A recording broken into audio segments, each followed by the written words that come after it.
Hi, this is George Alger, and welcome to another segment of Our Ventura TV. Today's topic is a Muslim in America, and joining us to speak about that is Sarah Khan, who is a resident here in Ventura County, and she lives here with her husband and her two sons. Welcome, Sarah. Thank you so much, George. It's a pleasure being here. Great to have you. Tell us a little bit about yourself. I'm actually originally an Indian Muslim who came to America 20 years ago, and I am now a proud American Muslim citizen. Yay, okay, good. So you're a Muslim, and the show is also about Islam. Could you tell us how these are related, or define these for us? Absolutely, absolutely. Islam is the religion that all Muslims all around the world practice. So Islam actually, George, it comes from the Arabic word salima, which means peace, purity. So basically, in its religious sense, Islam actually means submission to the will of Allah. And Allah is just Arabic for God. Good. Okay, could you tell us some of the principles then of Islam? Yes. In Islam, basically, there's 5 basic duties that every Muslim has to perform, and we call them the 5 pillars of Islam. So the first pillar is faith, which means that anybody who's a Muslim has to declare that there is no God but one God, Allah, and that the Prophet Muhammad, peace be upon him, is the messenger of God. So that is the first principle. The second is salah. Every Muslim prays 5 times a day, so that is prayer. The third is zakat, which is charity. So every Muslim has to give charity to the poor and needy, and that is around 2.5% of their savings. And then the fourth principle is pilgrimage, which is going for Hajj. It's every year we go for Hajj. And then there is Saum, fasting. And the month of Ramadan, every Muslim fasts for the month. So these are the principles of Islam. Okay. Now I know Islam is all over the world. Right. Is it practiced pretty much the same regardless of the country? Everybody has to abide by the 5 principles of Islam, and there's a lot of basic things that everybody does, but no, it is practiced slightly differently depending on the culture. Okay. So every country has their own culture. Now, democratic countries like Indonesia and Malaysia and India, it is practiced a little bit differently than in the Middle East. So I'd say it is different. As American Muslims, it is practiced a little bit differently. We have a lot of freedom here, so we are more independent. Okay. Could you speak a little bit about the Quran? Quran is actually our holy book, that we consider that as the word of God. So just like the Bible is for the Christians, or the Torah for the Jews, or the Bhagavad Gita for the Hindus, for us that is our holy book. And basically it is the source of faith and practice for us Muslims.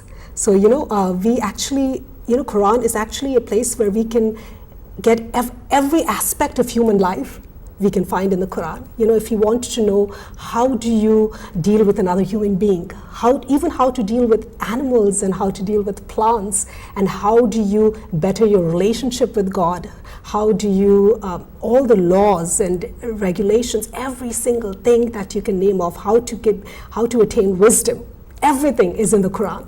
So that's why as Muslims we say that Islam is not a religion for us, it is a way of life. Well said. Good. Now, in terms of sort of what's topical for folks who may not understand the breadth of Islam, there's this term jihad that comes up in the news. What is that? Right. Jihad. You know what, George? The funny thing is, jihad, the true definition of jihad is just struggle. That's what it means. It's struggle, and actually there's 2 types of struggles. There is the inner struggle, which is you are struggling against your own pride and ego and desires to strive towards righteousness. And that in Islam has a lot of emphasis on inner struggle. And then the other struggle is when you stand up, when you are struggling against oppression or injustice, and when you're standing up against that. So that jihad, that is the fight in self-defense. And even in that kind of struggle, where in the media that the definition of jihad that's portrayed there, even that fight against injustice in self-defense, there's a lot of rules in Islam that you have to comply by. When you fight against injustice, you cannot you cannot touch civilians or kids or elderly people. You can't harm them. Even so that you cannot even damage or destroy buildings or trees. So all of that, those are all the rules when you are fighting against injustice. That kind of struggle, there's tons of rules as a Muslim that you have to abide by. Wow. Okay, now this is a good segue into the concept of terrorists, all right? So, you know, we do see a lot of association with terrorists in Islam in the media. Right. How, can you talk about that? How is that? Oh, wow. You know, terrorism in Islam basically is the same thing as terrorism in Christianity or terrorism in Judaism. So basically what I'm trying to say is, in its true essence, really no religion promotes terrorism. Every single religion, including Islam, it promotes peace and tolerance and diversity and equality. And the thing is, you know, George, there's this quote that I really love. It's somebody said, I think the name was Christopher or something, I can't remember, but he says that the media only covers the planes that crash, not all the planes that take off. So if all you know about planes is through the media, then you'll think every plane crashes. So that's what, through the media, that's all we know about Islam, is through the small group of terrorists who are committing atrocities in the name of religion and by literally manipulating the religion to do so. So then in the Islam community, how is those terrorists that we all agree are terrorists, how are they viewed? They are viewed as terrorists. Suicide bombers or anybody who's killing civilians or, like I said, civilians or children, and they're viewed as terrorists. And anybody who is quoting the Quran out of context or quoting any, not even in Islam, in any other religion, when you are quoting religious texts out of context for your own greed and for your own desires and to commit whatever acts, that person is a terrorist. Okay, now is there, I mean, I'm sure this is not it doesn't reflect well on the Islam community to have the media promoting the negative stuff. Of course, that would be true of anyone or anything, but is there any entities within the Islam community that's working to try to, I don't know, draw some separation between those, or you know, to put some kind of I don't know, I don't even know what the right term is, you know. That's I mean, true. That's they're casting a negative light on the entire religion. We have a lot of organizations, George. We have a lot of organizations. Basically, those terrorists that are fighting right now, that are committing all those things, they are committing on Muslims. Before they started committing on anybody else, they were committing those atrocities on them. Now the people who are fighting against them is Muslims. Muslims are fighting. They are standing up against them. And we have a lot of organizations, a lot of Western Muslim or American Muslim organizations, human rights organizations like CARE, and CARE is one of them, and and we have a lot of Islamic scholars and sheikhs and imams who have already spoken up against all of this. They have condemned it at mosques, at gatherings, at huge conferences. We're always talking about it. But the thing is, with the media, cover it as much as they cover that tiny group that does that. Okay.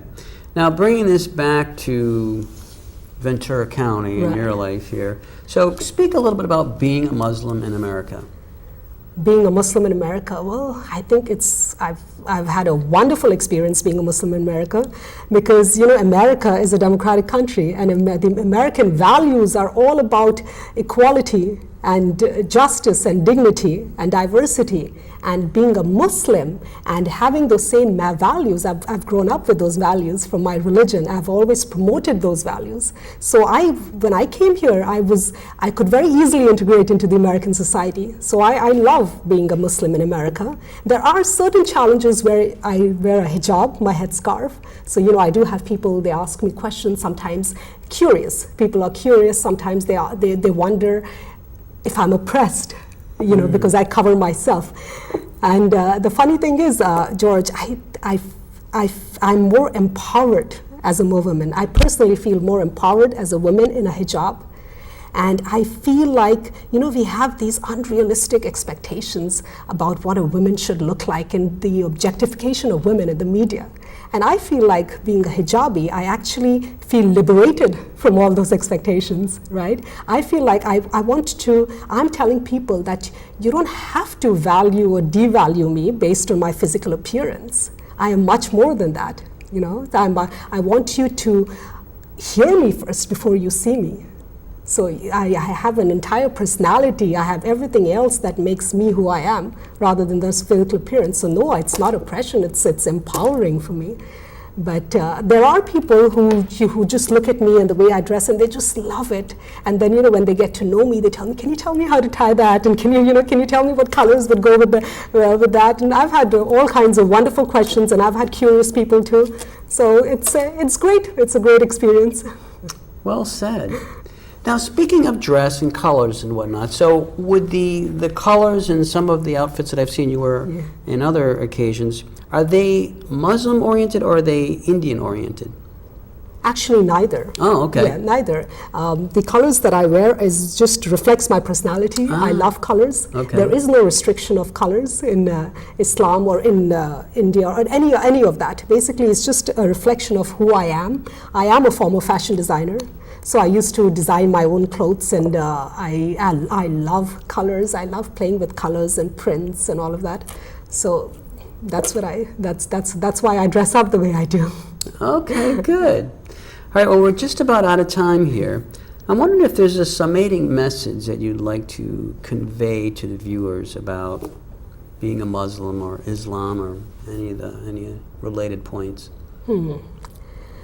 You know, the message that I'd like to give is there's a lot of misconceptions and there's a lot of stereotypes everywhere around the world about different groups, different religions, different ethnicities. And I think the best way to clear any stereotype is not Googling, you know, not trying to find out about any religion through the internet, but building personal relationships. And that's what does it. That's what clears anything. If you build close relationships with any group or any person from any culture or religion that you're curious about, you will get to know the best way about that religion through that. So I think that is the best way to do, is build personal relationships. When I came to America, that's what I did. And I love knowing people from all walks of life and all race and religion and ethnicity. So I'd recommend the same to everyone else. Sarah, thank you very much. Thank you, George. It was a pleasure. This is George Alger signing off for this segment of Our Ventura TV. Until we meet again.